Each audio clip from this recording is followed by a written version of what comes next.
Railguns are everywhere in Ace Combat. They range from as big as an island to portable units that can be attached to virtually any fighter aircraft. I kid you not, there's even one made for elderly pilots that comes with an automatic calibration system. And railguns are quite effective in destroying enemy targets. If upgraded correctly, it's like having a mini Death Star as your special weapon because it works as a one shot, one kill. But let's be clear, since the electromagnetic launcher is a manual aim weapon with a low rate of fire, it's hard to use. So in this video, let's take a look on some tactics and hints on how to use the EML while taking the most out of a joystick, the Thrustmaster HOTAS 4 in its Ace Combat 7 edition, because at the end of the day, you don't want to be like this.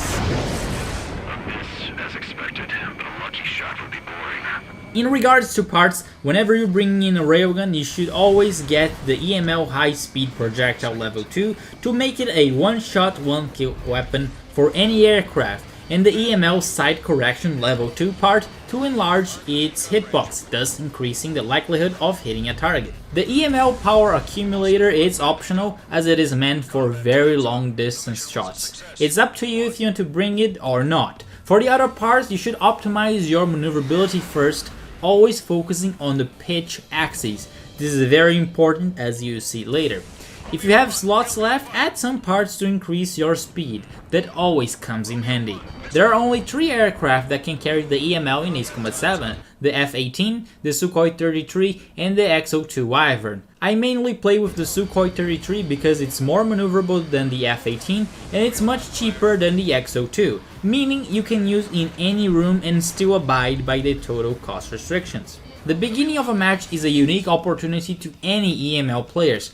Right at the start, open up your radar and see if an enemy is turning towards you. If you see one, then turn towards him for a head-on pass. While that is happening, switch to the EML and line up for a shot. In most cases, people fly straight at the start of the match, so that's the perfect opportunity for a long-range shot that is almost sure to get a kill. So take your time, perform precise adjustments to your aim using the joystick axis and fire. And by the way, do not accelerate as you aim with your railgun. You want to go slower so that you can remain outside of your enemy's firing range for a longer period of time, which translates into more time for you to aim. If you got a kill, awesome. Now you can hunt for another target, which many times is the enemy that was pursuing the guy you shot down, so be aware of that. If you didn't get a successful kill, accelerate immediately to build up energy that you need to evade your enemy's attacks. As the match continues, you have 2 main tactics that you can employ to get kills with the EML. First, you can either stay away from the Furball and perform long-range shots with the EML against enemies who are busy in the turn fight. I consider this tactic to be hard because you need to understand the flow of battle and be able to predict where your enemies will be. At the same time, you need to be very precise in your aim since you're firing from a long distance, which thankfully is possible with the HOTAS 4 since you can perform very small adjustments. On the good side, this tactic is safer since you'll be away from most of the enemies during the match. The second tactic consists of going into the Furball and participating in the turn fights while trying to get a shot. This means everything will happen faster, you have less time to aim, and enemies will be more actively targeting you. On the good side, the distances are smaller so it's easier to get a hit. Obviously, practice makes it perfect, but if you think you're not good with the EML, I have 2 tips to help you aim. My first tip is a basic one.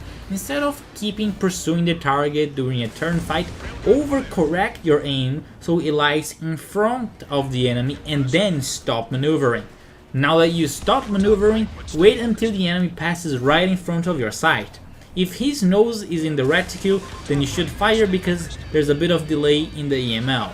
This tactic avoids constantly moving your aim, you just need to line up to where you think your enemy will be, maybe using a high G-turn to get some extra maneuverability.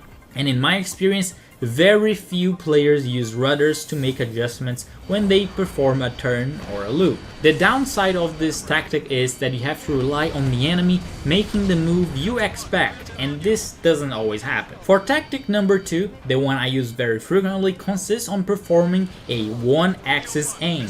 This means when you're about to fire, you should only focus and move one of the axes, which is the pitch axis, so you can use the high G turns to your advantage. In other words, get yourself lined up with the flight path of the enemy. Usually that is easy to identify when they're just flying in circles, and be very steady in pitching up your planes. No ailerons and no rudders, otherwise your aim will be unstable. By having the parts that improve your pitch, you should be able to keep up with the turn radius of your enemy, and if your aim is not quite there yet, use the high G turns to rapidly increase your turn and get your aim on the target. Keep turning until your aim is over the tail of the enemy, then apply just a little bit more of high G and fire so you can get a shot right in the middle of the enemy. As long as you have maneuverability via the parts and energy, you should get a good firing position. Be very steady with your hand when doing these turns, not to yaw or roll when using the HOTAS 4 joystick. These are my 2 tactics, but I have some additional tips when using the EML. First, a really good opportunity to get kills is after new players spawn. This is not because you can know where they spawn, but because after spawn, almost all players, in my experience, go directly to the Furball. This means they fly in a predictable flight path, which is ideal for the EML. So after someone gets shot down, check your map after 13 seconds to see a new plane show up, since this is the average respawn time. The respawn player probably won't know you're aiming for him from long range and will probably not even make any attempt to maneuver. Number 2. Another hint is to keep throwing missiles against your enemies even if your standard missiles have no upgraded parts, which makes them almost useless. This is because you put your enemy on the defensive, and most players will fly a predictable flight path by not using rudders when turning. Number 3. As much as you can, aim for the front of an enemy aircraft and not the rear. This is to compensate for the lag between pressing the button and the firing of the EML.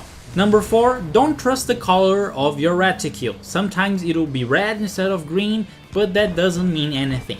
Don't fire just because it's red. Number 5, and lastly, since the EML is a manual aim weapon, the best way to improve is to practice, practice, and practice, so you can learn how much of an aim lead is enough in long range shots and how much of your plane maneuvers with and without the high G turns. This is very useful in turn fights with the EML.